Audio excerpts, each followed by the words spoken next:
번 지나가면 다시 오지 않는 인생을 어떻게 살아야 마땅한가?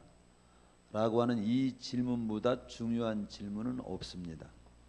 이 땅의 가장 귀한 질문이 나에게 주어진 한 번의 생애를 어떻게 살다가 가야 하느냐라고 하는 질문이라고 보겠습니다. 그에 대한 답을 가지고 사는 사람이 가장 복된 사람이라고 표현할 수 있겠습니다. 하나님께서 우리 인생을 어떻게 살아야 마땅하느냐라고 하는 질문에 답을 좀 주십시오라고 간단하게 말씀해 달라고 한다면, 저에게 감동해 주시는 것은 우리 인생이 태어나서 한번 살아가는 인생 여정에서 구원받지 못하고 영원의 때를 맞이하게 된다면, 성경에서는 뭐라고 말하냐? 차라리 안 태어난만 못하다. 그러니까 태어났으면 예수 믿고 구원받는 일이 최고 중요한 일이다. 그러니까 인생을 어떻게 살아야 마땅하느냐라고 할 때, 이 땅에 태어났으면 이 땅 지나가기 전에 예수 믿고 구원받아야 되는 것이 첫째 귀한 일이고, 그리고 나서 우리는 구원받고 나서도 바로 안 죽잖아요. 살을 날이 있지요. 바로 죽는 사람은 구원받고 영원의 때를 맞이하게 되겠죠. 그러나 구원받고 우리는 또 인생을 더 살게 되는 기회를 하나님이 주십니다. 그러면 구원만 받고 끝나면 되는가? 하나님께서는 한 번 지나가면 다시 오지 않는 한 번의 인생 여정 속에서 구원받을 뿐만 아니라 남은 생에는 구원받은 자답게 잘 살다가 와. 그게 하나님께서 우리에게 준 한 번의 생애를 살아가는 동안에 어떻게 살아야 하느냐에 대한 답입니다. 구원받고 더 살게 되면 어떻게 돼요? 구원받은 자답게 잘 살다가 와. 지금 우리가 봄을 맞이하고 여름이 가고 가을을 맞이하면서 가을이 깊어갑니다. 가을을 보면서 오국백화가 다 익어가는 거예요. 그걸 보면서 우리는 9월달, 10월달이 이 오국백화가 다 익어가지고 거두는 때잖아요. 하나님께서는 우주 만물을 보면서도 하나님을 발견할 수 있어야 되고, 하나님의 말씀도 들을 수 있어야 된다는 그런 말씀이 성경에 많습니다. 로마서 1장에 보면은 우주 만물을 보면 하나님의 존재, 신성을 알 수 있다. 하나님이 이 우주 만물을 지었다고 하는, 이 우주 만물을 지으신 이 창조된 우주 만물을 볼 때 하나님이 계시다는 걸 알 수 있는 것이다. 야고보서에 보면은 너희 인생이 무엇이냐? 잠깐이다 없으는 안개가 아니냐. 안개를 보고도 인생이 잠깐 살다 가는 인생인 것을 깨달으라는 하나님 말씀을 우리는 볼 수 있어야 된다는 거죠. 근데 오국백화가 익어가는 이걸 보면서 우리가 구원받은 자로서 우리도 구원받은 자답게 사는 삶이, 인격이 하나님의 사람으로서 잘 익어가는, 우리의 믿음도 신앙의 인격도 성숙해져야 간다는 그런 하나님의 음성을 잔잔하게 들으면서, 우리가 우리 교회에서는 9월달을 성숙의 달로, 성장의 달로, 완성하는 그런 인격이 완성해져 가는 달로, 열매를 거두어가는, 열매를 이제 맺고 거두는 그런 달로 이렇게 방향을 정하고, 그렇게 우리도 성숙하기를, 또 열매 맺는 삶이 되기를 지금 우리가 기도하고 힘쓰고 있습니다. 그럼 우리로 하여금 하나님께서는 어떻게 하면 우리가 이렇게 인격도 성숙하고 믿음도 성숙하고 그런 사람이 될 수 있을까? 그랬을 때 하나님께서 야고보서를 통해, 야고보서가 바로 그런 갈망을 가진 자들, 또 그런 삶을 위해서 쓰여진 게 야고보서다. 구원받은 자의 성숙한 삶을 위해 쓰여진 말씀이 야고보서라고 이렇게 알려주면서 야고보서를 9월달 10월달에 잘 살펴보면서 듣고 구원받은 자가 어떻게 살아야 하는지, 구원받은 자가 어떻게 어떤 모습을 지니고 살 때 성숙한 삶인지 배우라고, 가르치라고. 그래서 오늘부터 제가 야고보서 말씀을 같이 이렇게 나누려고 섰습니다. 오늘은 이 첫 번째 말씀을 지금 1절 한 절을 우리가 보게 되겠습니다. 하나님과 주 예수 그리스도의 종 야고보는 흩어져 있는 12지파에게 문안하노라. 그 1절을 중심으로 해서 이 야고보서 서신은 누가 누구에게 왜 보냈는지를 살펴보게 될 겁니다. 이 한 절이지만 이 야고보서에 대한 이해를 여러분이 이 한 절을 설명하면서 이해하게 될 거고, 또 구원받은 하나님의 백성을 향한 하나님의 선하신 뜻 한 가지를 오늘 발견하게 될 거예요. 그런데 여러분이 말씀을 듣다가 그것조차도 또 발견 못할까 싶어서 먼저 말씀을 드린다면, 그 하나님의 선하신 뜻이 뭐냐면 너희들은 구원만 받고 끝나면 안 돼. 구원받은 자답게 잘 살아야 돼. 잘 살아가기를 원한다. 그게 우리를 향한 하나님의 선하신 뜻이에요. 근데 이 야고보서가 바로 그런 하나님의 선하신 뜻이 담긴 그런 말씀이라고 하는 사실을 먼저 결론적으로 밝힙니다.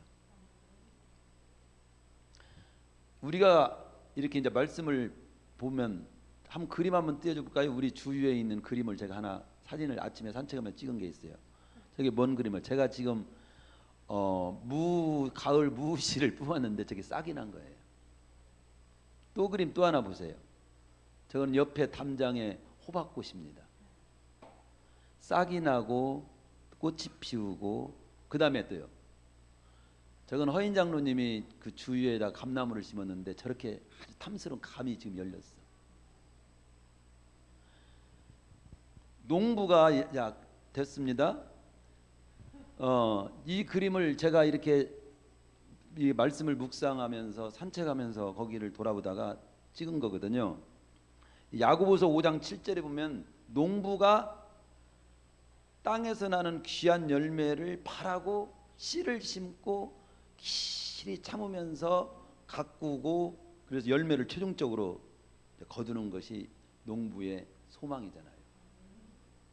이 모습을 저희를 보게 하면서 하나님이 너희를 향한 소망과 소원과 뜻이 그렇단다. 구원만 받고 끝나면 땅에다가 씨를 심고 그냥 끝나는 것과 똑같은 거다. 그런데 땅에다가 씨를 딱 심은 것은 예수 믿고 구원받은, 예수를 영접한 것과 똑같은 거고, 그리고 이제 그 싹이 나는 것은 정말로 예수님의 구주를 믿고 영접했다고 하는 사실을 이제 여러분의 삶 속에 나타나는 거예요. 진짜 믿은 사람은 싹이 나, 신앙에 싹이 나. 그리고 꽃을 피워, 열매도 맺어. 이렇게. 그래서 싹이 나고 꽃이 피우고 열매 맺는 이 과정이 한마디로 표현한다면 예수 믿고 예수를 영접해서 구원받은 자가 살아야 될, 성숙해져 가야 할 삶을 표현하는 것과 똑같은 거예요. 우리가 예수 믿고 구원받고 난 다음에는 이제는 싹이 나고 꽃을 피우고 열매 맺는 삶을 남은 생애 동안 살다가 가야 되는 거예요. 이 9월 달에 우리가 오늘 야고보서를 통해서 우리가 어떻게 하면 구원받은 자로서 다 끝나는 것이 아니라 구원받은 자답게 어떻게 하면 살 수 있을까? 어떻게 하면 구원받은 자다운 성숙한 삶을 살 수 있을까? 정말 어떻게 하면 더 이렇게 곡식이 익어가듯 우리의 신앙이 익어갈 수 있을까? 이게 굉장히 중요한데, 어떤 이단에서는 구원만 받으면 되는 것으로, 이렇게 생각하는 거예요. 성경은 절대 그렇지 않아요. 자, 그러면 직접 우리 하나님의 선하신 뜻, 우리가 구원받을 뿐만 아니라 구원받은 자답게 아름답게 성숙하게 이게 살기를 원하신다는 그 뜻을 더 말씀을 통해서 확인해 보겠습니다. 자, 먼저 이 야고보서 1절을 통해서 오늘 1절만 보는데 이 야고보서를 써서 보내는 사람이 누구인가를 살펴봅시다. 거기 보면 하나님과 주 예수 그리스도의 종 야고보는, 그렇게 나와요. 야고보는. 이 편지를 지금 쓰고 있는 사람이 누구냐면 하나님과 주 예수 그리스도의 종 야고보라고 밝히고 있는 겁니다. 그런데 이 말씀만 보면 대체 이 하나님과 주 예수 그리스도의 종 야고보라고 하는 이 야고보가 대체 어떤 야고보를 말하는 거냐라고 하는 질문이 성경을 읽은 사람은 그 질문이 딱 나와. 왜냐하면 성경에는 야고보라고 하는 이름을 가진 사람이 한두 사람이 아니에요. 여럿이 등장해요. 제가 허대식을 네이버에서 치니까 허대식 박사, 허대식 교수, 허대식 제주대학교 교수 여러 이름이 나오더라고. 이게 허대식이라고 하는 이름이 어떤 허대식이냐, 이게 굉장히 중요한 거지. 중원교회 담임 목사 허대식, 이게 이제 저에 대한 제대로 된 표현이잖아요. 그와 같이 여기 야고보서도 이름이 많이 나오는데 대체적으로 이름이 몇 개 정도로 좀 축약이 되냐면요, 한 4명 정도로 축약을 좀 해봅니다.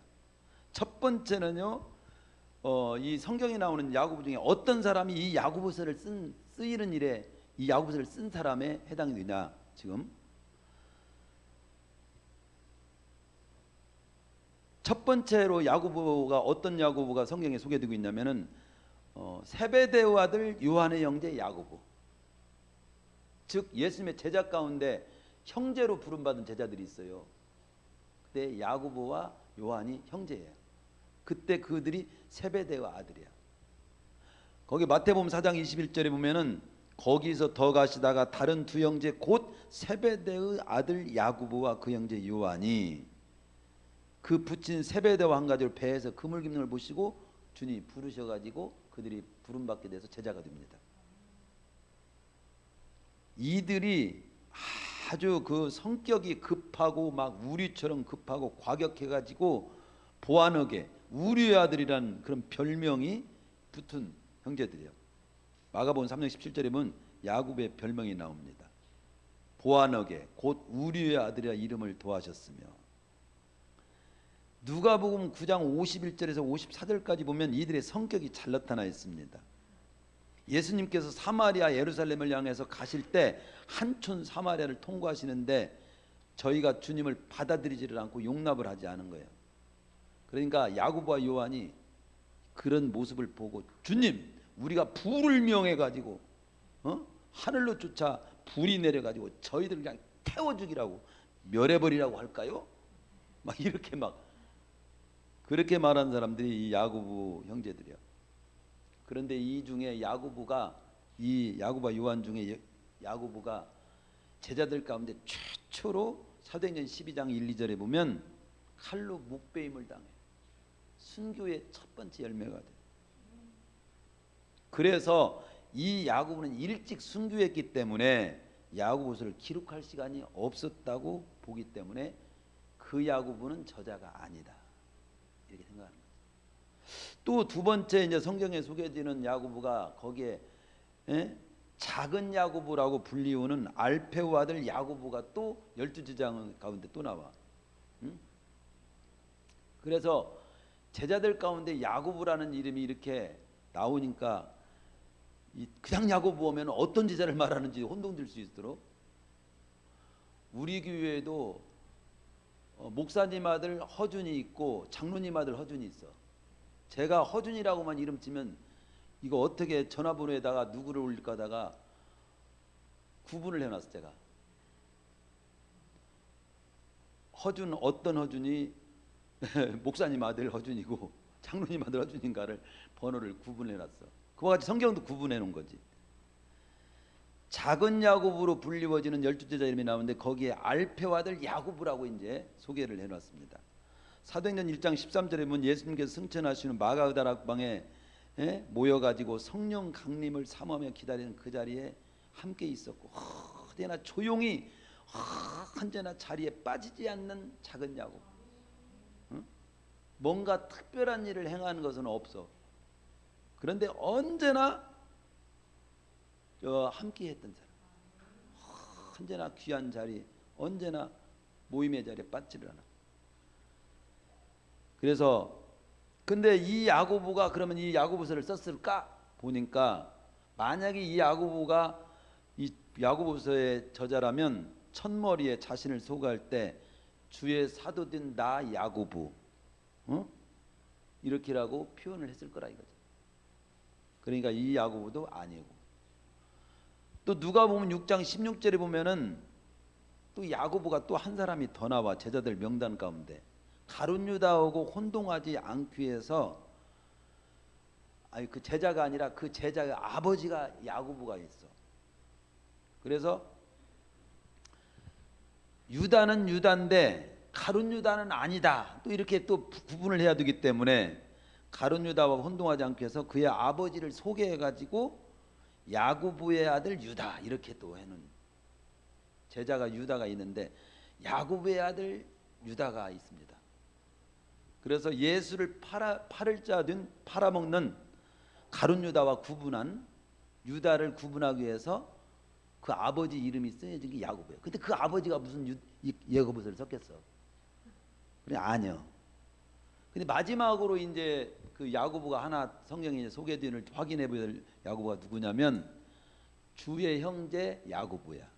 즉 우리 예수님의 육신의 형제의 그 형제 중에 하나가 바로 야고보라고 하는 형제가 있어. 마태복음 13장 55절에 이는 목수의 아들이 아니냐 그 모친은 마리아고 그 형제들은 야고보 하면서 쭉 나와. 그러니까 마리아가 예수님만 이렇게 잉태했다가 이렇게 탄생하게 하신 분이 아니라 그 마리아는 예수님은 성령으로 잉태해서 탄생하게 하는 그런 하는 일에 쓰임 받았고 마리아가 아울러서 그 뒤에 요셉하고 사이에서 많은 아들이 또 났어. 그런데 어느 교단에서는 어느 교회라고 할까요? 교단이라고 아니 천주교라고 그냥 말할게.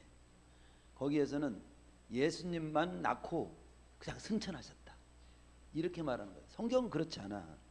성경은 예수님을 성령으로 잉태한 예수님을 이 땅에 하는 일에 마리아가 쓰여질 뿐만 아니라 보통 사람으로 또 요셉과 그 사이에 아들이 많이 낳았어. 똑같은 일반 우리가 똑같은 여자야. 하나님께 예수님을 잉태하는 일에 쓰임 받아서 그분이 위대하고 귀한 거지. 특별한 여인이라 그래서 대단한 그냥 막 죄도 없고 승천 무엇을 죄도 없는 사람이고 그도 막 승천했고 우리 기도를 그분이 대신 받으시 아니야. 그건 합당하지 않아요. 아무리 그렇게 뭐 위대하게 하려고 해도 그건 성경이 그렇게 말하지 않아요. 우리는 성경 그대로 인정해야지. 그런데 이 예수님의 육신의 형제 가운데 야고보가 나온단 말이죠. 근데 요한복음 7장 1절에 보면 육신의 형제들은 처음에는 예수님을 믿지 아니했어. 같이 밥 먹고 같이 뭐 이렇게 이제 지냈잖아요. 그러니까 내가 어느 날 내가 메시아다 이렇게 했을 때 아니 우리하고 밥 먹고 같이 지내고 그랬는데 무슨 메시아라고 예를 들어 이렇게 생각할 수도 있잖아. 그런데 그래서 처음에는 믿질 않았어요. 육신의 형제들도 믿지 않았어요. 사도행전 1장 14절에 보면 어떤 과정을 거쳐서 예수님을 메시아로 믿게 됐는지는 몰라도 마가다락방에 함께 모여 기도하던 한 사람으로 소개되고 있습니다. 고린도전서 15장에 보면 12제자에게와 그리고 야고보에게 보이셨다고 하면서 육신의 형제 야고보에게 보이신 사실을 증명합니다. 12제자에게는 속하지 않으면서 육신의 형제인 야고보를 의미하는 내용입니다. 이 야고보가 부활하신 주님을 목격하면서 하나님 되심 신성을 접하게 된 것으로 보고 그때부터 부활하고 난 후부터 육신의 형제지만 이분은 우리 육신의 형제와는 또 별다른 분으로 우리 어머니의 배를 빌려서 이 땅에 오신 메시아 하나님, 바로 신성을 지닌 그리스도라고 하는 것을 이 야고보가 깨닫게 되는 거예요. 확신하게 된 거죠.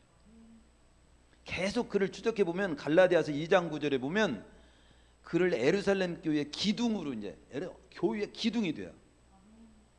사도행전 15장에 보면 예루살렘 교회의 모든 복잡한 막 회를 하는데 최종 마무리를 딱 선언하는 일에 이 육신의 형제 야고보가 최종 마무리를 해.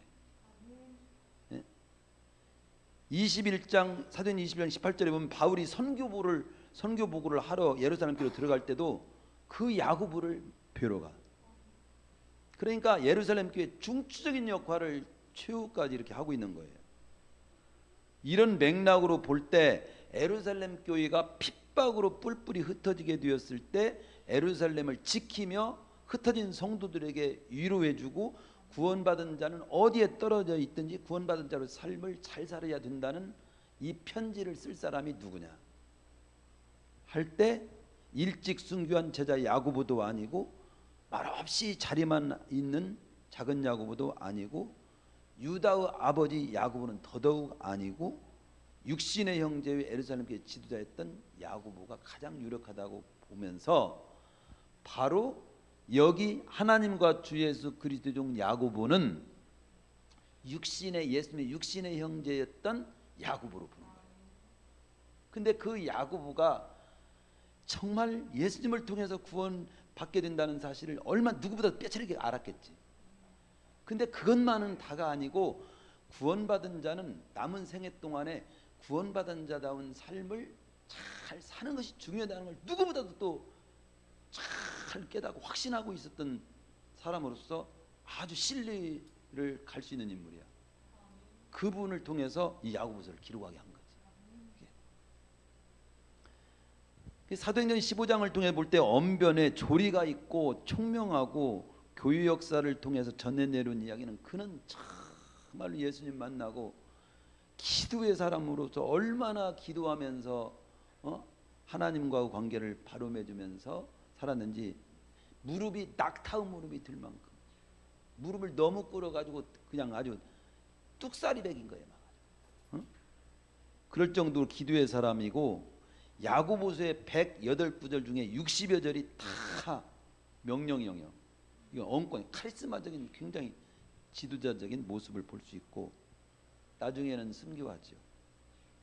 그래서 구약에서 신약으로 넘어가는 예수님을 누구보다도 잘 알고 그리고 구약에서 신약으로 넘어오는 과도기적인 그런 가운데서 최고의 지도자로서 구원과 구원받은 자가 어떻게 삶을 살아야 하는지에 대해서 누구보다도 잘 영감을 받고 깨닫고 체험하고 그리고 가르칠 수 있는 위치에 있는 인물이 바로 육신의 형제 야고보라는 거죠. 그러니 저는 이걸 보면서 또 한 가지 더 적용을 한다면 여기 야고보라고 하는 이름으로 똑같은 시대를 살아갔지만 사람마다 다 살아간 삶이 다르구나.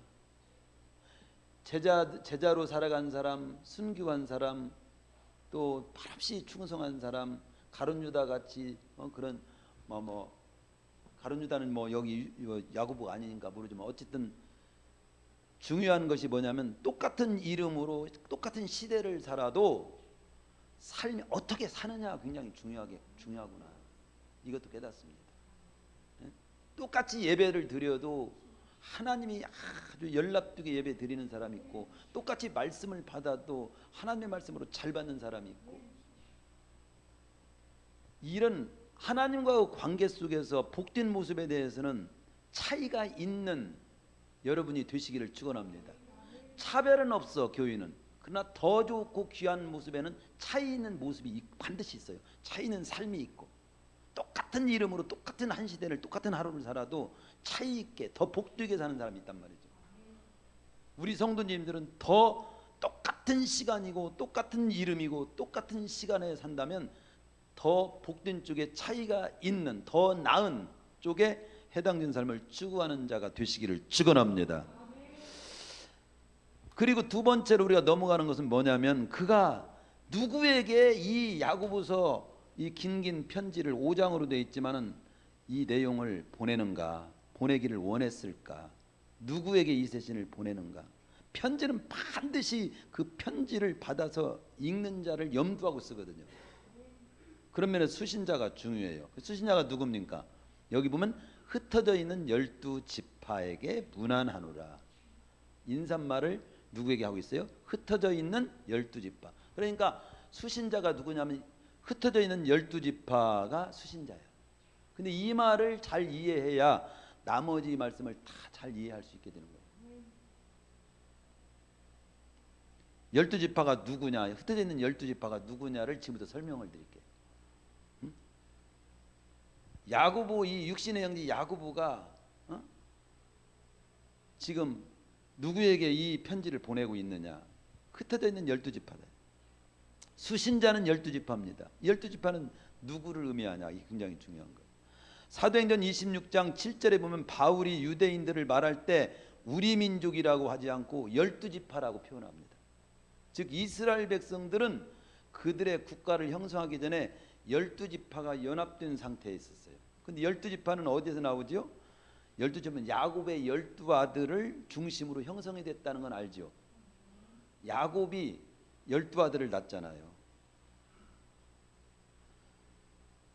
근데 아브라함으로부터 이삭이 나오고 이삭이 야곱과 에서를 낳고 야곱이 거기에서 12아들을 낳은 거예요. 12아들이 이스라엘이라는 나라를 형성하는 거예요. 이스라엘 백성들은 자기 민족을 일컬을 때 유대인이라고 불리우는 것보다는 12지파로 불리우는 것을 익숙하게 여겼어요. 우린 유대인이야 그러잖아. 우린 12지파야. 그래서 어떤 이단에서도 우리는 12지파. 그것이 좋은 줄은 알아가지고 아울러 본문에서 야고보가 그러면 12지파라는 표현은 이스라엘에 속한 12지파를 말하는 걸까? 아니면 더 어떤 깊은 의미가 있는 표현일까? 이걸 우리가 잘 들어야 돼요. 여기 본문에서 야고보가 12지파라는 표현을 쓴 것은 육신의 아브라함의 후에 이삭 그리고 야곱을 통해서 나온 12지파를 의미하는 표현보다도 영적인 이스라엘의 후예, 즉 예수 그리스도를 영접해서 하나님의 자녀가 된 사람들, 영적인 참 이스라엘 사람인 그리스도인들을 의미하는 표현으로 12지파라는 표현을 쓴다고 하는 사실을 깨달으시기 바랍니다. 아시기를 바랍니다. 예수님을 그리스도로 믿고 영접해서 구원받은 사람들, 이 사람들을 12지파로 지금 표현하고 있는 거예요. 왜 그런가? 잘 보세요. 12지파는 그냥 12지파죠. 흩어진 12지파라고 지금 말하죠. 흩어진 12지파. 아니 흩어진 12지파는 뭐고 모은 12지파는 또 있어? 여기 흩어진 12지파라는 말은 뭐냐면 이 흩어졌다는 말을 우리는 그냥 지나치면 안 돼요. 왜냐하면 수신자가 누구인지를 더욱 정확하게 이해하는 데 필요한 결정적인 단서예요. 어떤 배경에서 이 편지를 쓰게 됐는지를 알게 하는 표현이기도 해. 예수님께서 승천을 하시고 성령이 강림하셔서 에루살렘에는 복음이 충만했고 교회가 이제 시작이 됐어요. 갓 태어난 그리스도인들이 막 충만했습니다. 그들에게는 모임에도 열심히 있어서 날마다 모이기를 힘썼고 구원에 대한 감격과 부활에 대한 소망이 막 충만했습니다. 기쁨이 충만했어. 그래가지고 자신들의 소유주차도 자기 것이라고 하지 않고 다 하나님께서 나에게 맡긴 것이고 하나님 필요하면 언제는 내놓습니다 해가지고 복음사역에 필요하면 기꺼이 다 내놓을 정도로 헌신과 사랑이 넘쳤습니다. 그러나 그들이 막 너무 좋아. 그런데 주님께서 마지막 남긴 땅끝까지 복음을 전해서 온 세상 사람들로 구원받게 하라고 하는 주님의 명령을 온전히 이루는 일에는 거기에 자기들끼리만 사랑하고 교제하고 좋고 하면서 예루살렘에 막 그냥 머물러 있는 거예요. 지금 막 서울이 좋다고 서울에 다 막 모여 있는 것처럼 그러니까 이때 하나님께서는 너희들만 좋다고 하면 안 돼. 그 좋은 사실을 온 세상에 전해야 돼. 그런 하나님의 뜻이 있어. 그렇기 때문에 그들이 스스로 그 하나님의 뜻을 따라 살지 않으니까 핍박이 일어나게 해서 예루살렘 교회에 큰 핍박이 일어나 가지고 그때 첫 번째 야고보 사도가 칼로 목베임을 당하는 막 교회의 어려움이 꽉 들이친 거죠. 그 일로 인해 가지고 또 스데반 집사가 또 막 돌에 맞아 죽고 막 이런 일로 인해 가지고 그리스도인들이 유대와 사마리아 모든 땅으로 예루살렘에 있던 그리스도인들이 막 다 피신하고 막 다 흩어지게 된 거예요. 흩어진 자리에서 복음을 또 전하게 돼. 이렇게 해요. 그래서 8장 1절에 보면 그날에 예루살렘에 있는 교회에 큰 핍박이 나서 사도유에는 다 유대와 사마리아 모든 땅으로 흩어지니라 이렇게 나옵니다. 이렇게 핍박으로 인하여 흩어진 그리스도인들에게 보낸 편지가 야고보서야. 즉 한마디로 보면 이 유대인 12지파에게 보낸 편지가 아니라 흩어진 그리스도인들에게 보낸 편지인 거지. 흩어진 예수님을 구주로 믿고 영접한 흩어진 그리스도인들. 더 나아가서 더 확대한다면은 온 지구촌에 예수 믿고 영접한 흩어진 모든 구원받은 백성들에게 지금 이 편지를 주고 있는 거예요. 우리도 흩어져 있는 한국에 지금 흩어진 예수님을 구주로 믿고 영접한 그리스도인 흩어진 사람들 중에 하나야. 그래서 흩어진 12지파는 누구요? 바로 예수 그들 구주를 믿고 영접한 세계 곳곳에 그 당시로는 핍박으로 인해서 예루살렘을 떠나서 다 흩어진 그 당시 그리스도인들을 말하고 지금은 온 세계에 다 흩어져 있는 그리스도인들을 의미한다. 온 세계에 흩어져 있는 그리스도인들이 들어야 될 말씀. 구원만 받는 데 그치지 말고 구원받은 자로서 성숙한 삶을 너희들이 지니고 살기를 힘써야 돼. 바로 이 말씀을 야고보서를 통해서 우리에게 주시고 있는 거죠. 근데 적용 하나 한 가지를 여기 좀 흩어졌다는 말을 좀 적용을 조금 한다면 교인은요 모이고 흩어지는 일을 잘해야 합니다. 이게 성경에서 가르쳐주는 바예요. 초대교회 때나 지금이나 교인은 모이고 흩어지는 거예요. 모이고 흩어지는. 즉 모이는 일이 강해야 되고 뜨거워야 되고 흩어지는 일도 뜨거워야 돼요. 무슨 뜻이냐면 우리는 어떤 일에 모이냐면 하나님을 예배하고 기도하고 말씀을 배우고 가르치고 서로 사랑하고 교제하고 그러기 위해서 열심히 모여야 돼. 코로나 상관없어. 어떤 상황에 죽을지 이보다 코로나 더한 일이 있어도 우리는 열심히 모여서 예배하고 열심히 모여서 기도하고 열심히 모여서 말씀 가르치고 배우고 그러나 방역 같은 건 철저히 하면서 모이는 걸 지혜롭게 해야 하겠지. 그러나 분명한 모여야 된다는 거예요. 모임이 폐해지는 것은 하나님의 뜻이 아닙니다. 그런 면에서 저는 제 설교가 계속 나갈 수 있지만 성경은 모이는 걸 폐하지 말라고 나와요. 시브리서 그냥 모이기를 폐하는 어떤 자들의 습관과 하지 말고 주님이 오실 때 가까움을 볼수록 더 모이기를 힘쓰라. 모이기를 힘쓰라는 그냥 다닥다닥 앉아가지고 모여갖고 식사나 하고 서로 그냥 무슨 슝이나 보고 그러기 위해서 모여가지고 밥이나 먹고는 그런 모임을 말하는 것이 아니라 주님께서 모이기를 힘쓰라고 할 때는 예배하기 위해서 모이고 기도하기 위해서 모이고 하나님 말씀 잘 가르치고 배우기 위해서 모이고 서로 사랑하고 서로 격려하고 교제하기 위해서 모이고 그런 모임을 위해서 열심히 모이라는 거지. 그리고 아울러서 모이기만 하면 안 되고 그렇게 예배하고 기도하고 말씀 배우고 서로 사랑하고 힘을 얻어가지고 각자 일터에서 생업을 위해서 또 흩어지고 떨어진 자리에서 또 전도하고 또 하나님이 우리에게 맡긴 하나님의 선하신 뜻을 펼치기 위해서 삶을 뜨겁게 살기 위해서 흩어져야 된다는 거지. 세상에 나가가지고 빛이 되고 소금이 되고 미랄이 되고 복음 전하고 그런 삶을 살기 위해서 뜨겁게 나가고 흩어져야 된다는 거지. 그 잘 모이고 잘 흩어지는 건강하게 모이고 건강하게 흩어지는 교회가 건강한 교회인 거예요. 우리 교회가 그렇게 돼야 되는 거죠. 이 여기 흩어진 그리스도인들에 대한 기록이 8장 4절에 그 흩어진 사람들이 두루다니며 복음을 많이 전했다 그렇게 나오잖아요. 야고보는 지금 그 핍박으로 흩어져 떨어진 곳에서 믿음을 지키며 복음을 전하는 그리스도인이 지금 편지를 쓰고 있는 겁니다. 마지막 세 번째, 왜 썼냐? 왜 야고보서를 썼냐? 흩어진 그리스도인들에게 한마디로 말한다면 그리스도인들은 나 혼자 구원받은 것으로 끝나면 안 된다. 너의 남은 생애 동안에 너는 떨어져 있는 곳곳에서 구원받은 자로서 온전한 삶을 살다가 와. 그 부분이 하나님 우리를 향한 귀한 뜻입니다. 이 부분을 간과하고 가볍게 여기는 교인이나 성도가 되면 안 돼. 그걸 잘 모르는 교인이나 성도가 의외로 많아요. 구원만 받았으면 되는 건 줄 알아. 우리는 구원 받을 뿐만 아니라 구원받은 자로서 더 온전한 삶을 살다가, 구원받은 자답게 살다가, 더 성숙한 삶을 살다가, 열매 맺는 삶을 살다가, 맡긴 사명을 담당하며 살다가, 믿음 지키고 선한 싸움을 잘 싸우며 살다가 주님 품에 가야 되는 거예요. 네. 근데 그 길이는 주님이 여기까지 살다가 와 하면 돼. 거기까지만 살다 그렇게 하면 되네. 중요한 것은 우리를 향한 하나님의 뜻이 뭐냐? 구원받은 자께 사는 삶, 구원받은 더 온전한 삶. 바로 야고보서가 구원받은 자의 온전한 삶을 위해서 쓰여진 겁니다.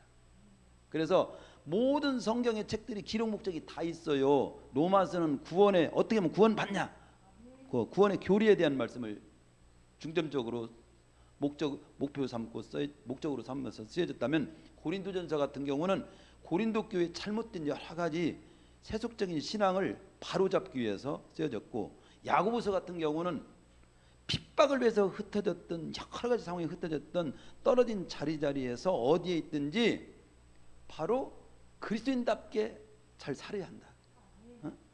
그리스도인으로서 성숙한 삶을 위해서, 온전한 삶을 위해서 기록되어 있어요. 한마디로 표현한, 그중에 한마디로 고른다면, 야고보서를 통해서 고른다면 구원받은 자로서 온전한 삶을 위해서 이 온전한 삶에 관한 내용을 말씀하기 위해서 야고보서가 쓰여진 겁니다. 왜 온전한 삶이라고 하냐면 야고보서에 가장 많이 나오는 단어가 온전이요.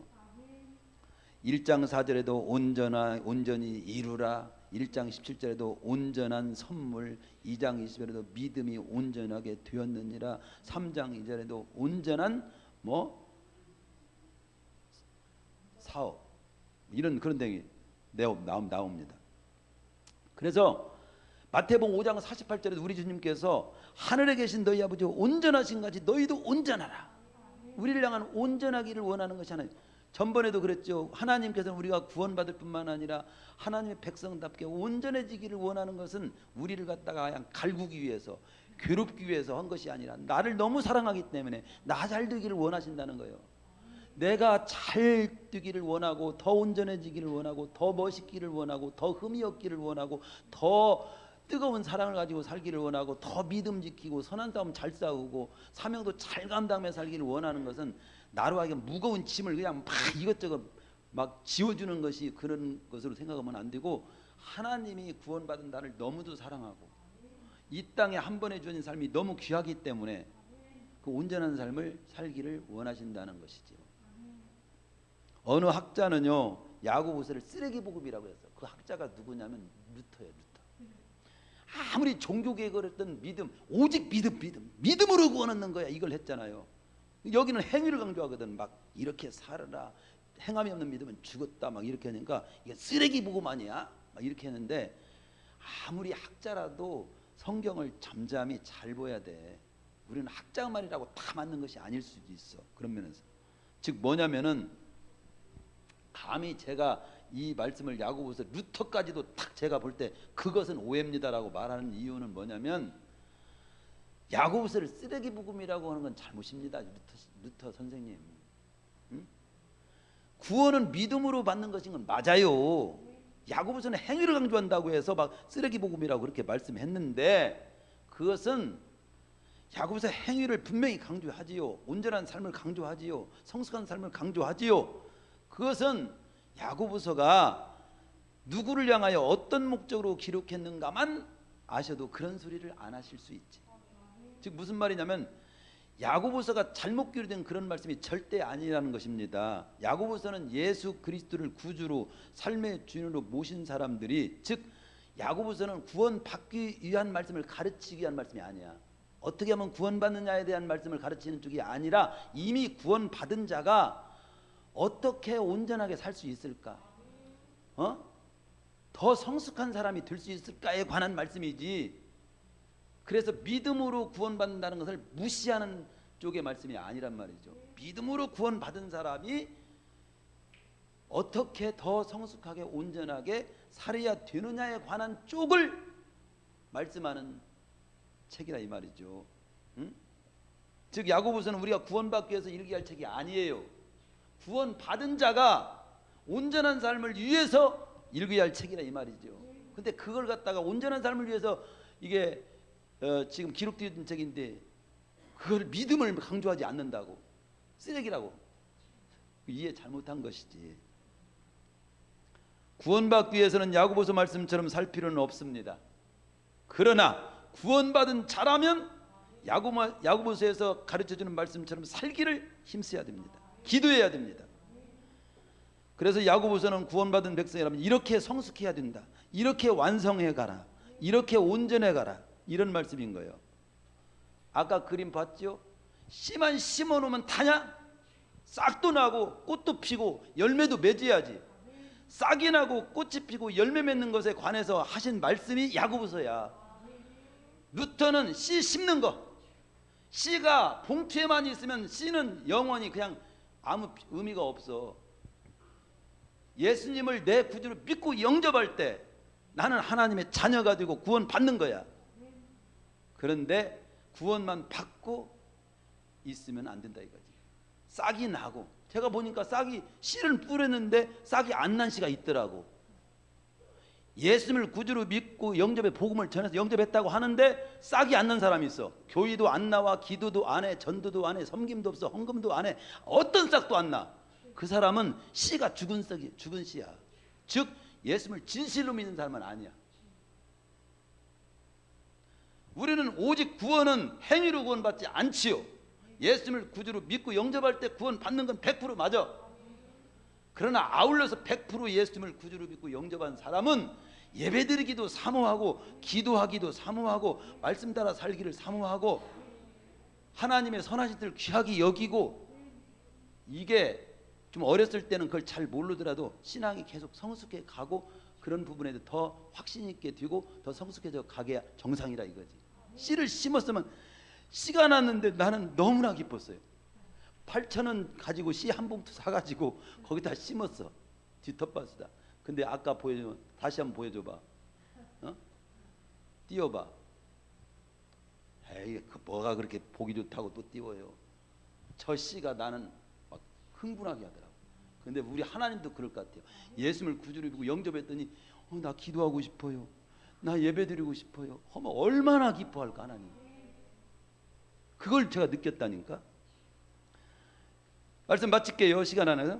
성경 66권은요, 그래서 하나님이 우리를 지금 서론을 통해서 한마디 말씀을 하기 위해서 제가 여기까지 온 거예요. 그건 뭐냐, 우리 주님, 성경은요 크게 두 가지를 말씀해 주고 있는 거예요. 알고 보면 하나는 우리가 어떻게 구원을 받을 수 있는가, 죄인인 우리가 어떻게 의롭게 될 수 있는가, 또 하나는 구원받은 우리는 어떻게 살아야 하느냐. 그래서 성경 보세요. 대표적인 구절 디모데후서 3장 15절에 17절에 보면 이렇게 나옵니다. 성경은 능히 구원에 이르는 지혜가 있게 한다. 이건 구원, 성경은 구원을 받게 하기 위해서 쓰여진 거다 이거지. 또 한 가지는 거기에 똑같은 구절이라도 이는 모든 성경은 하나님의 사람으로 온전케 하며 모든 선한 일을 행하게 온전하게 하렴. 아하, 성경의 말씀은 구원받게 하는 쪽 하나 있고, 하나는 구원받은 자로 하여금 온전한 삶을 위해서 하시는 말씀이 있다. 이 두 말씀을 다 알아야지, 다 잘 보여야지. 야고보서는 그럼 뭐냐, 구원에 관한 쪽의 문제가 아니라 구원받은 자의 온전한 삶, 성숙한 삶을 위해서, 바로 그걸 알아야 돼. 우리 9월달과 10월달은 야고보서를 더 이제 보면서 구체적으로 구원받은 자는 어떻게 온전한 삶, 어떻게 어떤 모습이 성숙한 삶인가를 나머지 말씀을 통해서 은혜를 맛있게, 기쁘게, 신나게 보게 될 것입니다. 기대하십시오.